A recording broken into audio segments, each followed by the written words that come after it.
Episode 28 of the Sell That SaaS podcast. This is our first ever virtual podcast. So I figured, hey, let's utilize the studio. Let's go ahead and take advantage of the nice space we have here in Scottsdale, Arizona.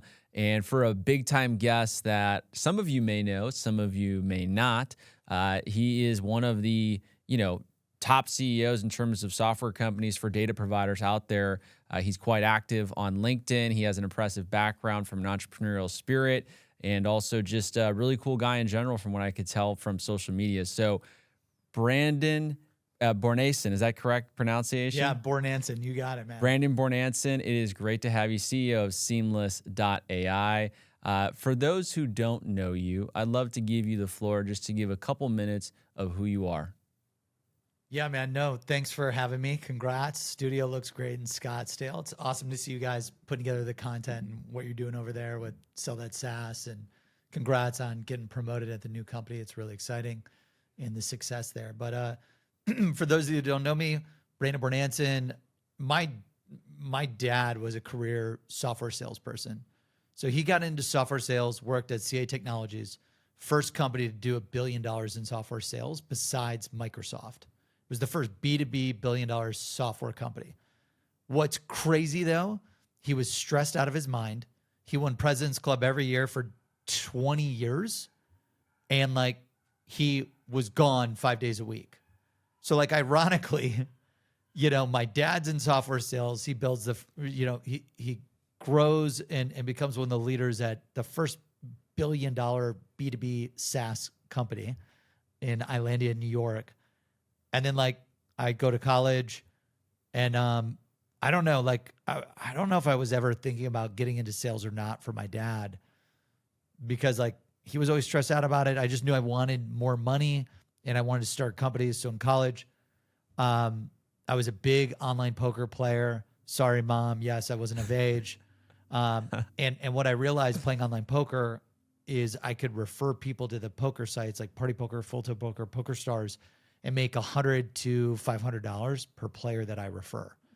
So I started referring all my college roommates at Ohio University in James Hall. And it went from $0 to $1,000 in a day, and then $1,000 to $10,000 in a week, and then $10,000 to $25,000 in a month. And then what's cool is Party Poker, Full Tilt Poker, Poker Stars, they'll start paying you bonuses. Hey, get 10 people, we'll pay you a $1,500 bonus. Get 50 people, we'll pay you a $10,000 bonus. Get 100 people, we'll pay you a $25,000 bonus and we'll fly you to Hawaii. So I'm 18 years old, freshman in college. It's my first semester. And I went from being an aggressive online poker player to now just recruiting everyone at Ohio University to play. And that first year I made a few $100,000 and then I launched free50now.com. And if you go back through the website portal, way back time machine, and you look up Free 50 Now, you'll see my shitty little landing page 30 years ago and scaled it to $12 million in sales. So I ran that for 3 years. And what age was this? During college? This was during college. Oh my gosh. So freshman, sophomore, junior year in college, ran this deal, was definitely grateful that I was probably the wealthiest kid on campus, Definitely. And just was blessed with being an entrepreneur, being hungry. My family grew up pretty poor. I knew I didn't want to be broke. I knew I didn't want to click coupons. So everything's going amazing. I think I'm a young, really smart entrepreneur. And then U.S. Safe Port Act of 2007, President Bush makes it illegal to gamble online in the U.S. because the U.S. wasn't taxing it. So I'm like, fuck. It's kind of like if you're doing it, it's probably very relatable to TikTok. Mm-hmm. It is exactly relatable to TikTok. Yes. So imagine being an influencer for TikTok and you're making $100K, $500K, $1 million. And then out of nowhere, the US launches this ban and it's you can no longer use that website. So if you go to the website, which will probably happen this Sunday, timing wise of us shooting this episode, the US is banning TikTok, we think, right, on Sunday. Yeah. It just no longer exists. So I'm like, okay, I've got a few $1 million. I want to launch another company. Yep. This was 6 months before Facebook launched on flip phones. So everyone was using flip phones. I'm like, flip phones are going to be the future. I decided to take all my money and I launch InMobile, which is a text message marketing company fast forward to today, you've heard of a company called Twilio. Yes, So like very I huge. tried to build a Twilio in 2007, but I was a kid. I didn't know B2B sales. I didn't know engineering. And the next 3 to 4 years, I lost everything I made from the poker company. No. Yeah, it was fucking terrible. It was the longest 4 years of my life in entrepreneurship and sales. And the reason why that failed was 2 reasons. One, I didn't have the B2B leads. Okay. Of like back in 2007, the only companies that were doing text message advertising was like Starbucks, and that was it. Like the TAM was, no one was doing, there was no TAM. So I'm like trying to create companies in Fortune 500 to do text message marketing. And then when I would get, we prospected and we got hundreds of pitches. But then when all these companies were like, should we use our million-person database and give it to this kid who's a junior and senior in college? Are we really going to trust these group of entrepreneurs to pull this off? So long story short, we make like $100,000 to $200,000 and we burn through 3 to 4 million. We lose everything. We go bankrupt. We're like, fuck this. This is over. So then a company called Ergo, which then got acquired by Genesis, the cloud computing company, they saw what I was doing and they're like, hey, we want to acqui-hire you and you open our New York office. So I shut down the operation in InMobile OU. I moved to New York. I joined Ergo and Genesis, and it was the same fucking nightmare of building and selling in mobile. It was like, it's a little bit of a bigger company. There's no companies out there buying text message marketing. Like for salespeople out there, if you're selling a software and no one, no matter the industry, no matter the amount of leads that you're talking to, is interested in buying your product, you do not have product market fit, and you should run for the hills, quit your job, go find a better company. So that was the first. So I go from like super successful entrepreneur to failed entrepreneur, lost everything. I get into this sales job 9 months in, I get put on or 6 months in, I get put on a PIP because they're like, we want you to generate $3 million. And like, by the way, as an AE, as an AE, and there dude, were that's 4 like sales massive enterprise level. Like, dude, massive enterprise deal, and no one's buying. yeah. And their deal sizes were like $100K. So to do like $3 million, I would need to do an insane amount of deal flow. I would need to do, like 3 million, 100K, 30 deals. Those 30 deals, by the way, would take 6 to 12 months to do anyways on their own. So I get put on a PIP 6 months in. Month 9, they fire me. Wow. So I went from $12 million, smartest entrepreneur in the world, to getting my soul crushed at InMobile, to then getting my ass fired at Ergo Genesis. And this is all still at a young age, right? Under 23 years old? Yeah, this was like 22, 23. My and gosh. by the way, I moved out my girlfriend at the time, who's now my wife. I moved out Danielle to New York. I was like, Danielle, the only place I want to go. I was big into advertising. Like I just loved advertising. I was like, I need to get into media. I need to get into advertising. I got to go to New York. It's New York or bust. Of course. So she was going to law school. Like she was about to go to law school. She's like, I'll hold off on law school. I'll go with you to New York. Wow. And I'm like, I'm carrying the team. Yes. And I get fired. And I remember just going home and I'm like just devastated. You're crying. You're like, fuck, I'm such a loser. You name it.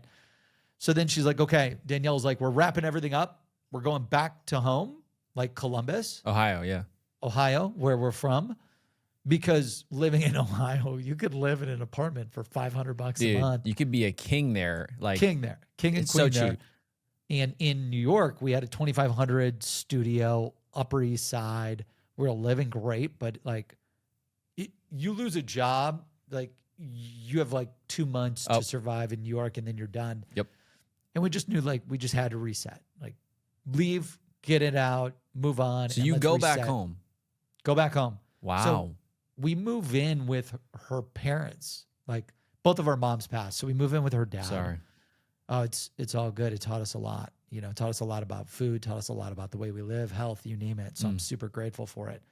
we move in with her parents. I sleep on this like air mattress, and I'm just job searching, prospecting 24/7, like going hard as a motherfucker, ham. and then my co-founder from InMobile gets a job at IBM Interactive in Columbus. So he hits me up and he's like, dude, why don't you just sell for us? I could refer you to who you need to talk to. And then I talked to them and I was like, I do not want to get into sales. So I launched a company that failed because of sales. I got a sales job and got fired because of sales. I don't want to get into sales. I interviewed IBM Interactive for like a digital marketing manager job to like work on their social media campaigns. And for those who don't know, Columbus is big in tech and big in retail.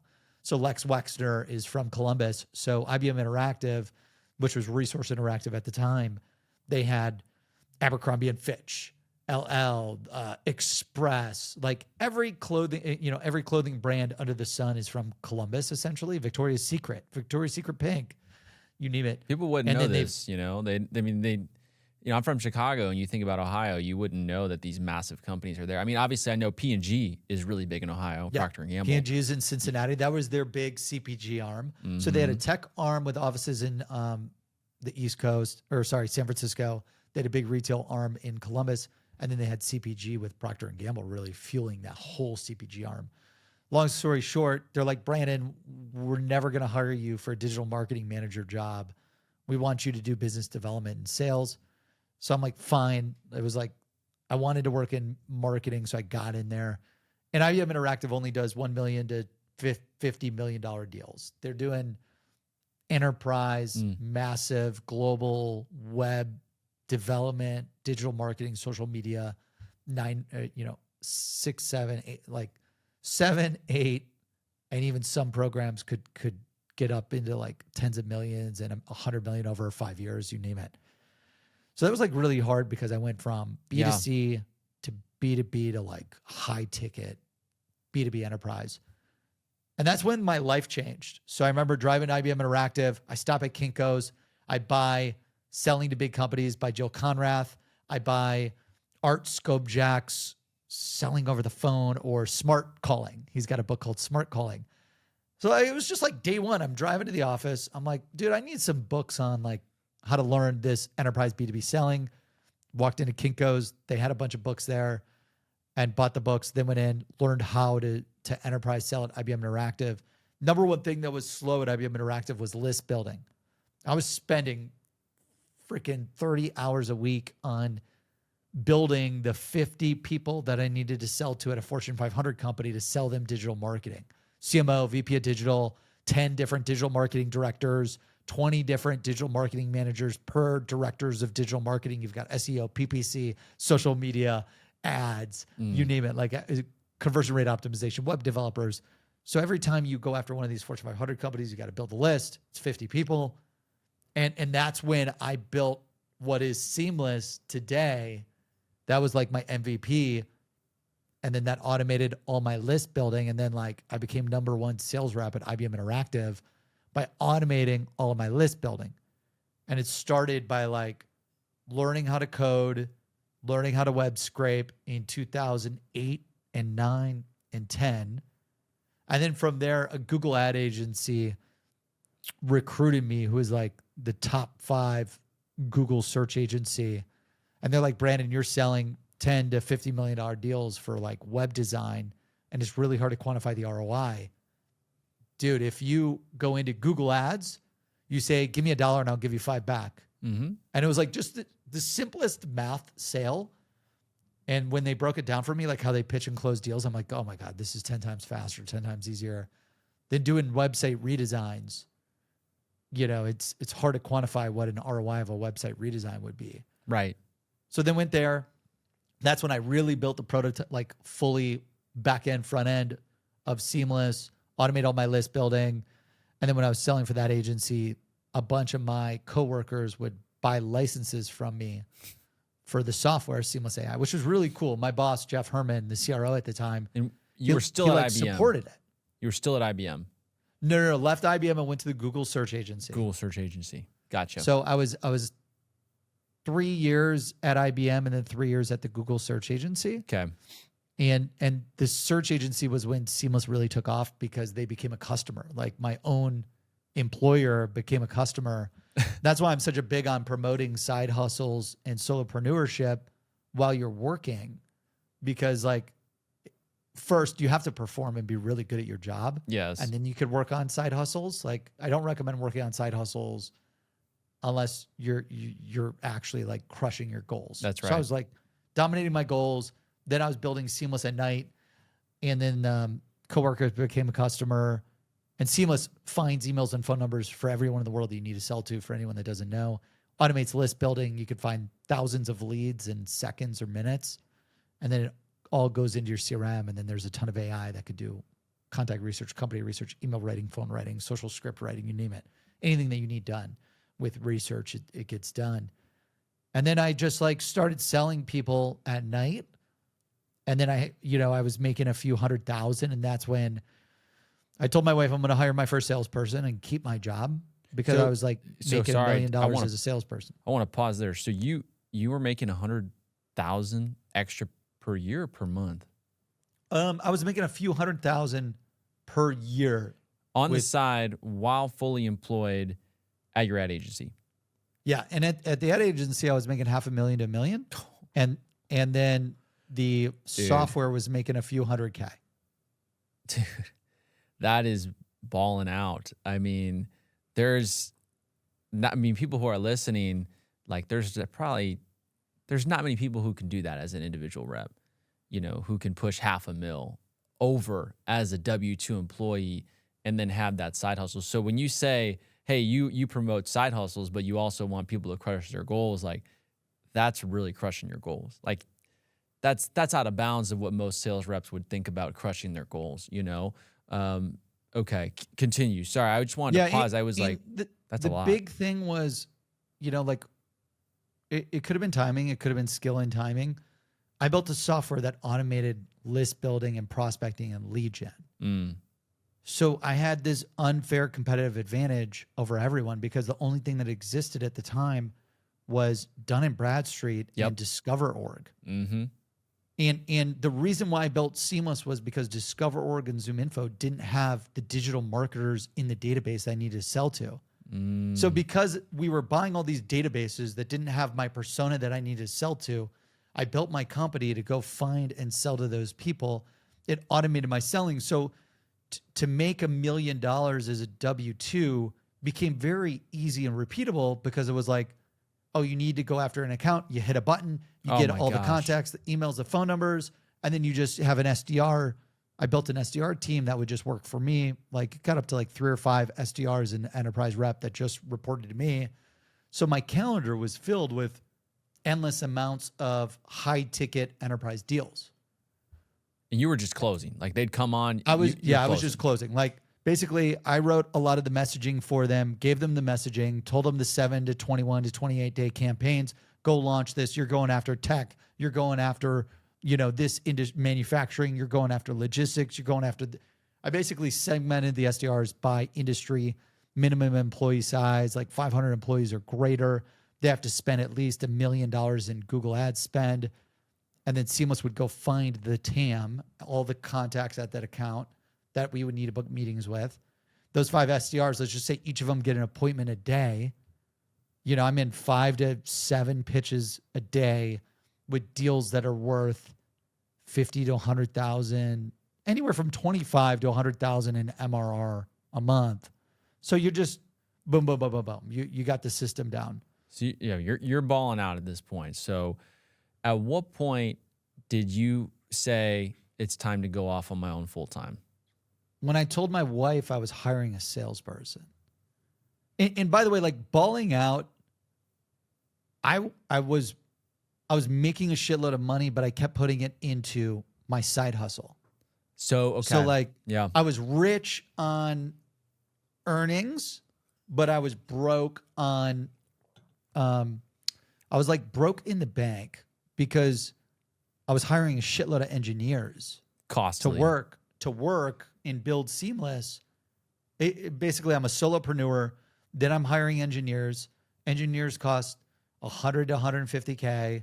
You need 3 to 5 of them to really launch like an AI product on your own. So all the money that I was making, every deal was a new venture capital fundraise, which was really cool. So you're doing, I don't know if you know the story of Damon John from Shark Tank, but like you're doing what he did times 10. Like Damon John talked about how he made, 45, 50K a year at Red Lobster, poured that all into Fubu. Once Fubu hit 250K recurring, that's when he quit. You're doing that at a much higher level. Building SaaS, there's much higher overhead with those engineers. So, okay, that's a good context for me to understand, because you're not doing the typical high earner W-2 who's like, hey, I'm, have a lot of money. I mean, you make $500,000 a year as W-2. Like you're like, wow, like this is crazy. Maybe you and your wife go purchase a first home. Maybe you get, a couple of cars, whatever, kind of the standard thing, but it doesn't sound like that was you. You were just, hey,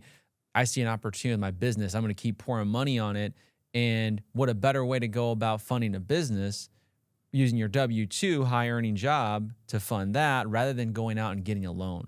So yeah, 100%. No one would, like, maybe they would have loaned me, but the banks are so cheap that I doubted at the time. So it was just keep my W-2. Every deal that came in would be a new VC round for the company. And then when it got to a few 100K and I was ready, like the software was perfect to actually sell to customers. And this is 10 years ago. Seamless is about to hit the 10-year anniversary. Like, and I built it for 3 years before I really launched it. Like it took 3 years to build the thing. So you just have to have an insane amount of capital to hire the devs. Nowadays with AI and Make and all these no-code tools, you may be able to develop AI software a lot faster, but I still believe it takes a lot of full-time devs to make it like a real big reality. Yeah. But yeah, I tell my wife, Danielle, who's our COO now, I told her like, hey, I got to hire a salesperson. She's like, you're the best salesperson I know. You need to quit your job, go full-time on this. Oh, let's go. Like the next week, I told him, I was like, I'm going full-time on this. Then they became like my first mid-market 10, 20 license account. So my employer was like, damn, we're sad to see you go. But they were huge supporters of entrepreneurialism and, side hustles and just building and giving back to the economy. So there were, Jeff and Scott and the people that ran that agency, they're like, we fully support you. We're all in. We'll become a big customer and go crush it, go dominate. And if it doesn't work out, you can come back and you can sell for us, which is great. That's legit. And anyone tuning in, like that's the best part, guys. Any of you listening to Will's Sell That SaaS podcast, like if you're badass, which I believe a lot of you, if you're listening to this, you're probably badass.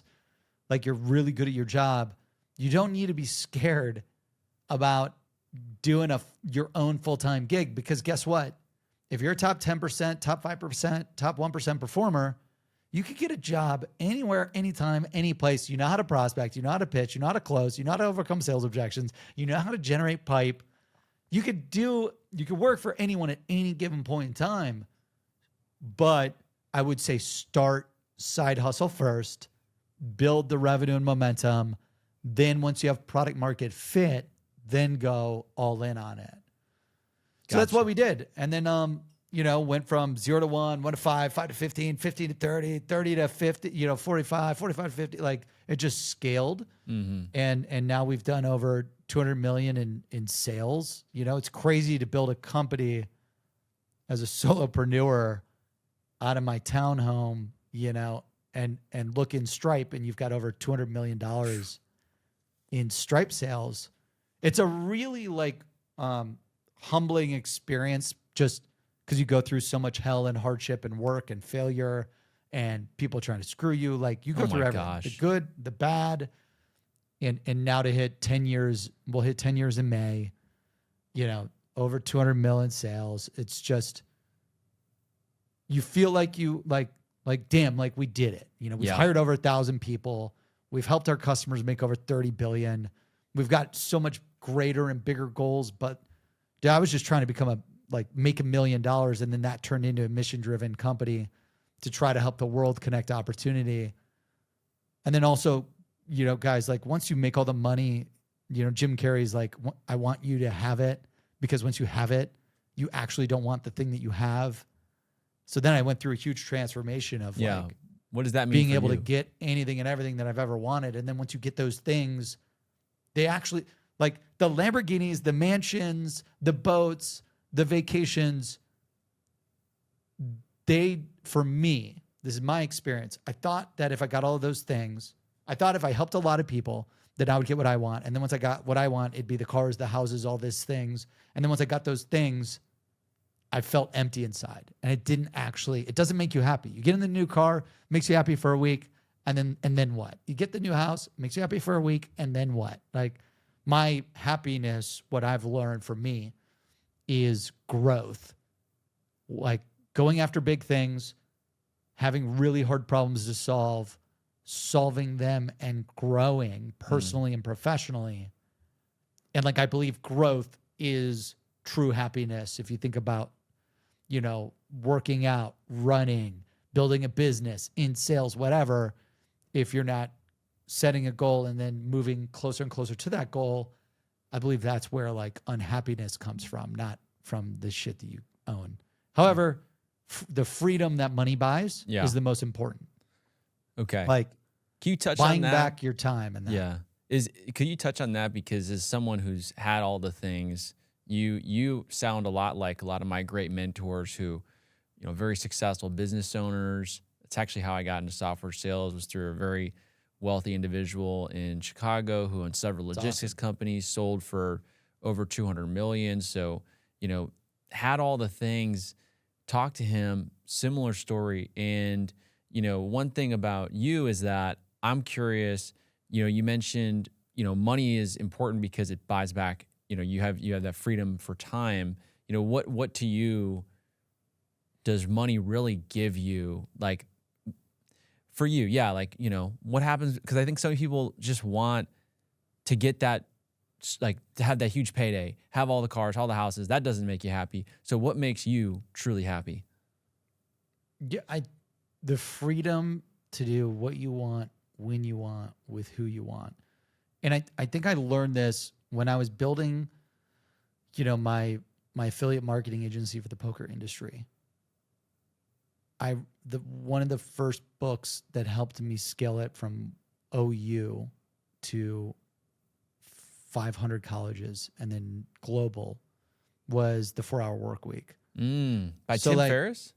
By Tim Ferriss. So I've never read it. I need to check it out. It's a game changer. It's old now, but it still totally applies. Like Tim Ferriss was the first person to teach me, like, what's your hourly rate, and anything below your hourly rate, give to someone else. Ooh. And he also taught me outsourcing.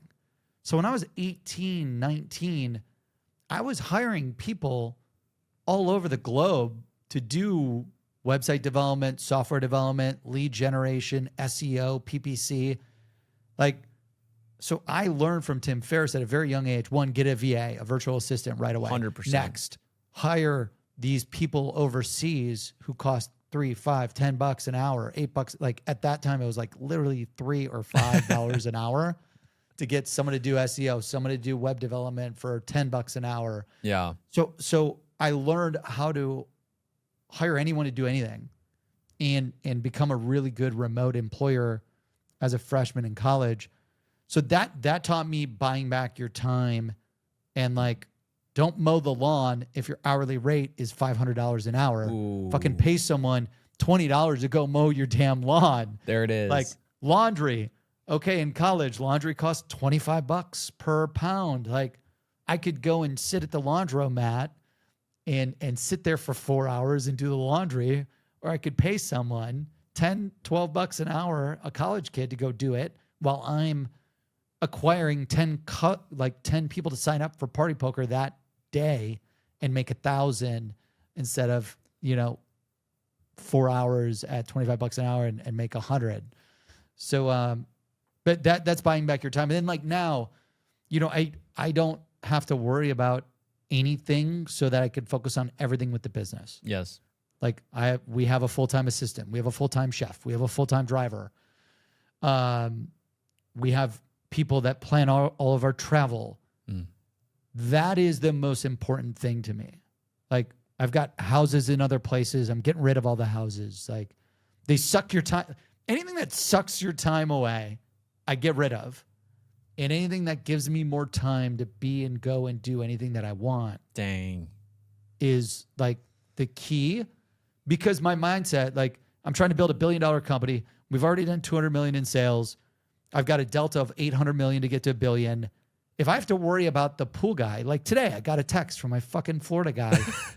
Like, can you open the gate and unlock the door to your house? Because we have a hot tub on the roof. It's like a 4-story house in Florida. All right. And like, he's got to go through the house, do the hot tub on the roof, do the pool, do the hot tub on the first floor. Like, there's so much bullshit with lawn, pool, all this stuff. It's a lot of maintenance. And I'm not bragging. I'm just saying, I hope what I've learned chasing these things, like, there's nothing better than being obsessed with prospects and customers to change their life.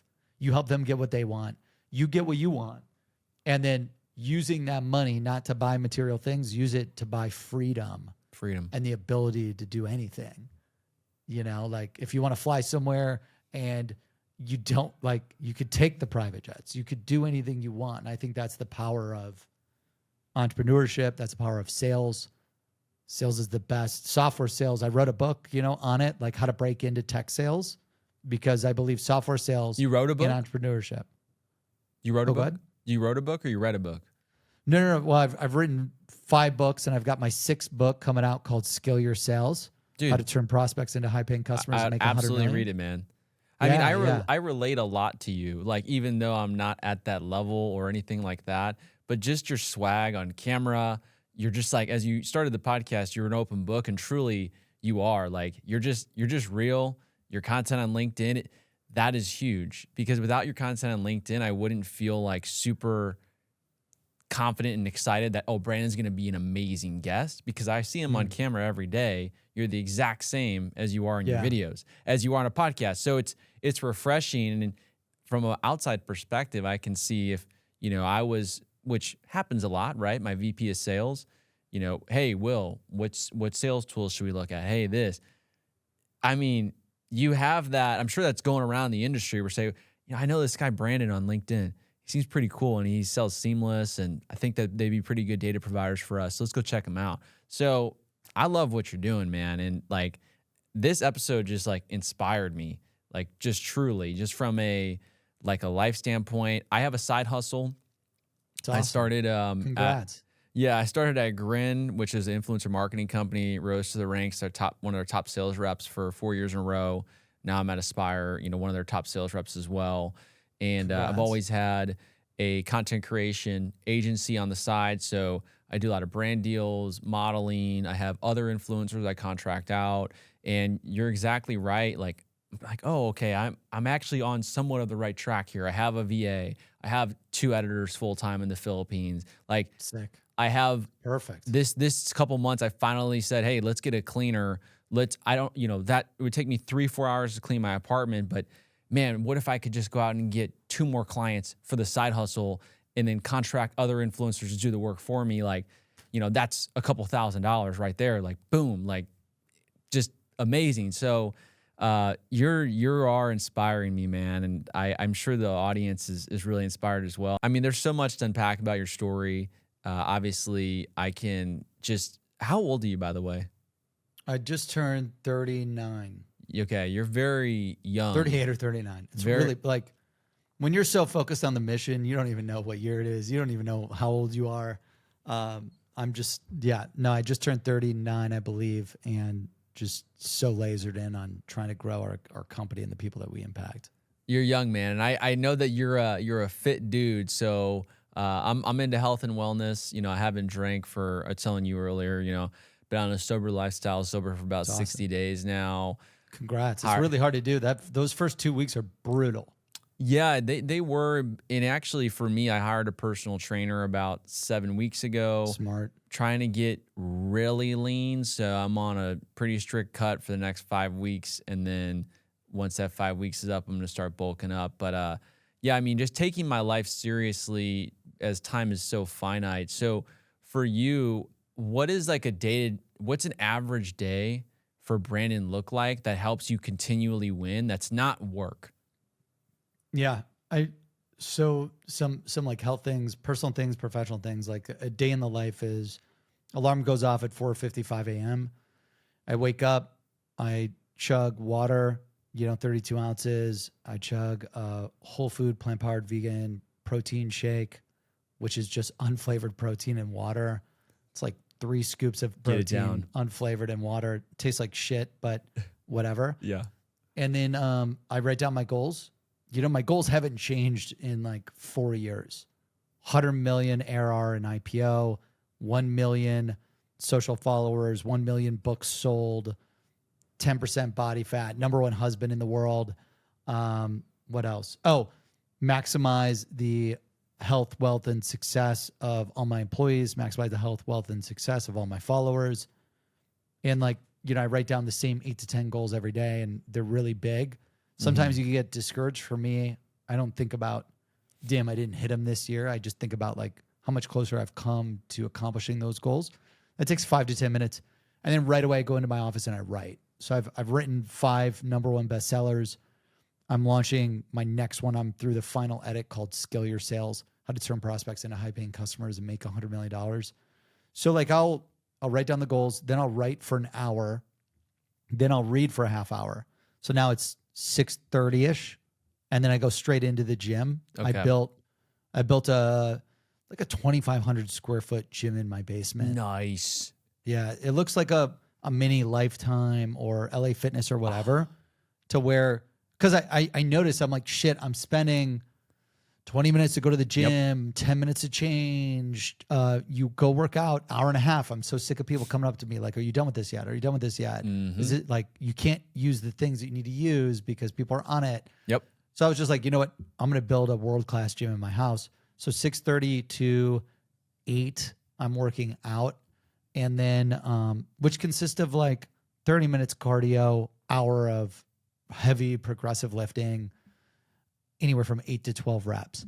And then from there, I eat the same breakfast every day.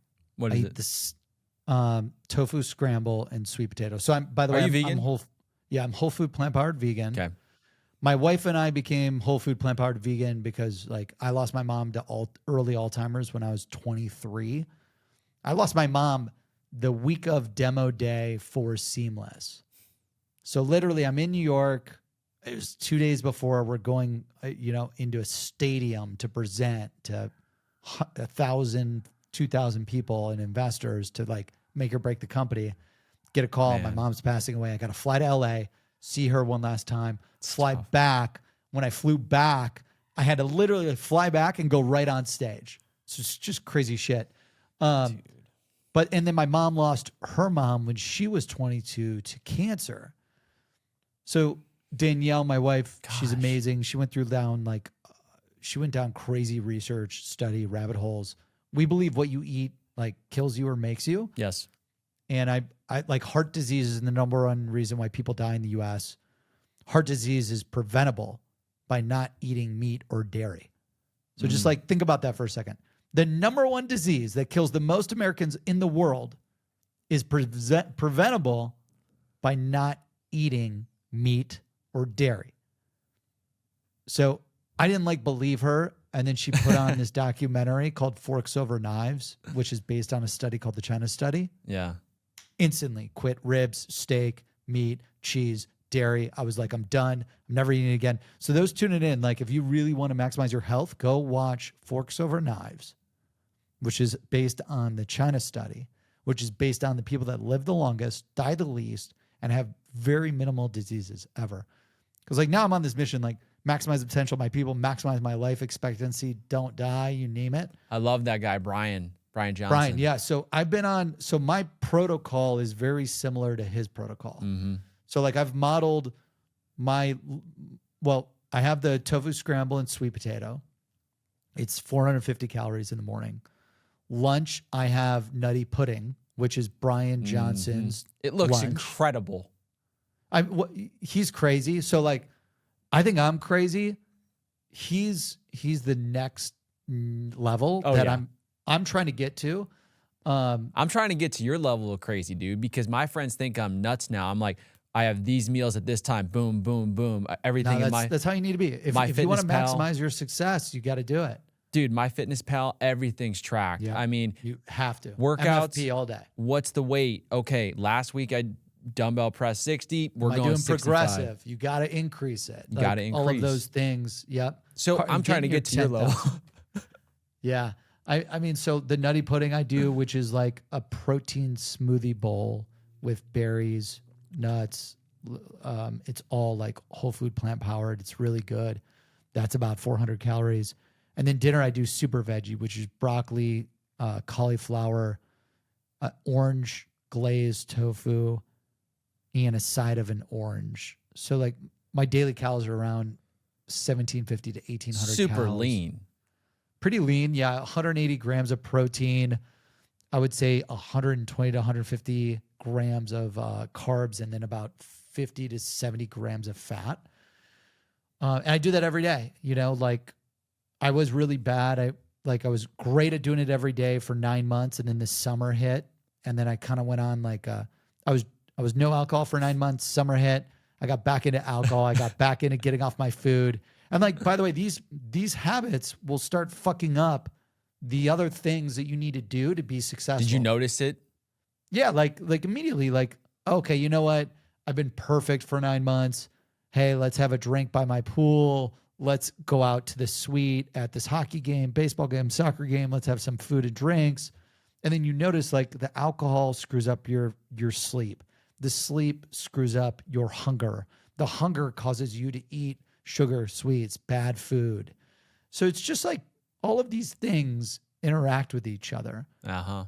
And now, now I'm again on no alcohol, no caffeine, eat the same thing every day for each of the 3 meals. And, the workout every day, the reading every day, the writing every day. And then I would probably say 12 hours of my day to 14 hours of my day is just on the business. I look at every department. There's 10 departments. Every day I'm trying to analyze, like, what's the number one blocker to growth for that department? How can we solve that problem and fix it and improve it? Yeah. For people wanting to get to that next level in their sales career or in their entrepreneurship, how important is the stuff you just mentioned? The health, the journaling, the, hey, this is my goals. Look at it every morning. Be intentional with your time. How important is that? Yeah, I would say your mindset, your habits, and your operating principles are 50 to 75%. I would probably say it's like 75% of your success, if not more. It's the same as like, how important is it eating clean to have low body fat percentage? Like if you just eat clean and you don't even really work out, you'll get to low body fat percentage. It's 80-20. 100%. And I believe the same for SaaS sales.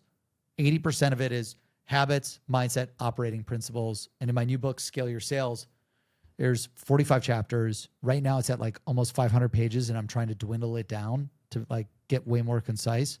The first part is habits, mindset, and operating principles, because like if you have those right, you become unstoppable. If those are wrong, you're hanging out with the wrong people, you're thinking negative, you don't have big goals, you're just like, you're not doing things to improve daily in business, personal life, finance, health, you name it, your whole world comes crashing down.